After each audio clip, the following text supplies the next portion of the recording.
A Toli Landraven is a half-elf and a ranger of the Skystalkers. With his hippogriff Zephyr Stormswift, he has learned to always be prepared, whether that means with an attack plan, escape route, backup weapon, supplies, or money to replace something that Zephyr has eaten. At 15 years of age, Atoli journeyed for a week by himself through the cold lands of the north to find a hippogriff of his own. Upon uniting with an ungainly little newborn, he took it to the Order of the Skystalkers in Teatern and forced his acceptance. Having skipped the year and a day apprenticeship, Atoli's classmates resented him, even though he worked twice as hard to catch up. Atoli and his partner Zephyr trained as rangers, functioning as bounty hunter, police, and emergency response within the Order.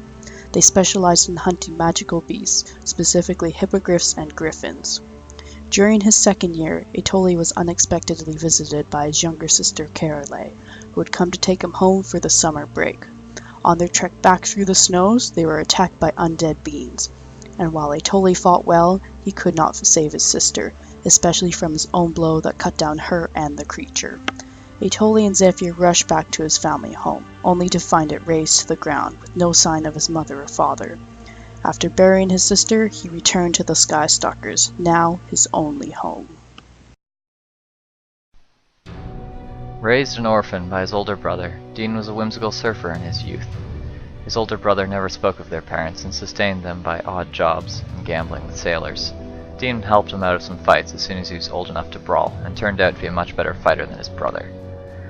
On his 10th birthday, the city was in celebration as the Southern King's youngest brother, his wife, and daughter were visiting. During the middle of the night, however, the very foundations of the city began to crumble and fall, dragging the seaside city along with it.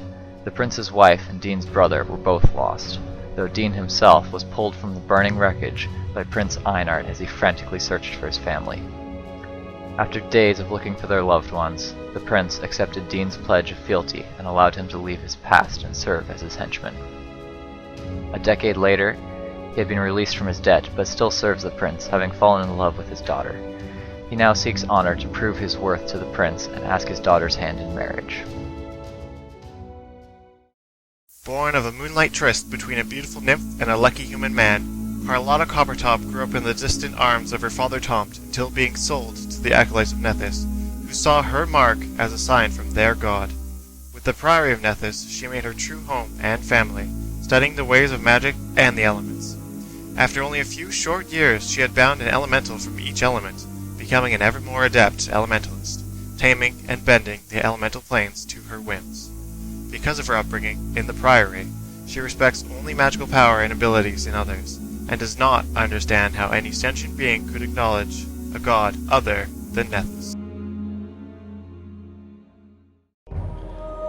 Born from the unlikely union of an orc warrior and human naturalist, Garrick Windreaver's upbringing consisted of a confusing mix of respect and appreciation for all living things, from his mother's side, and a fierce desire to eviscerate his enemies on the battlefield, from his orc father. Blessed by a deep understanding of the primal energies that connect all of life and the effects of even small actions upon the fabric of reality, Garrick is imbued with a deep wisdom which has often distanced himself from the people around him. This, combined with the constant rejection from both human and orc kind for the sin of being born a mixed-race hybrid, has led Garrick to spend most of his time in the wilderness by himself, venturing only rarely into towns and cities.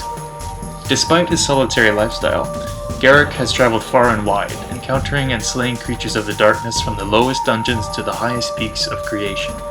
As his power grew, so did his connection to the spirit world, until the line dividing their world and the world of mortals has all but disappeared. This connection has made Garrick wise beyond his years, and capable of intimidating feats of magic, and the ability to command spirits to carry out his will. As the darkness begins to steal across the land once again, and the voices of the spirits start to fade against the encroaching doom, Garrick has returned to civilization, where he must investigate the origin of this evil and obliterate it from existence.